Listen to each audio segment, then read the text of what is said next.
എടീ നീ എന്തിനടി ഇങ്ങനെ കിടന്ന് മോങ്ങണത്? ഫംഗ്ഷന് കൊണ്ടുപോകാത്ത ചേട്ടൻ പുറത്തു വെച്ച് എന്തെല്ലാം പറഞ്ഞത്? കുട്ടികളുണ്ടാകത്തത് എന്റെ കുഴപ്പം കൊണ്ടാണോ? പറയേ. പിന്നെ അല്ലാതെ ആരെ കുഴപ്പം കൊണ്ടടി? നിന്റെ മാത്രം കാരണം കൊണ്ട് തന്നെ.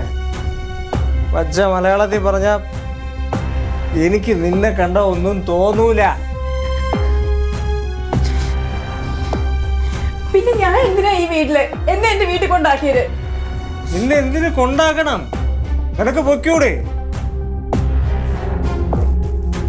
പിന്നെ പോണ സമയത്ത് സ്ത്രീധനത്തിന്റെ കണക്കോ കാര്യങ്ങളോ ഒന്നും എൻ്റെ അടുത്ത് ചോദിക്കരുത്.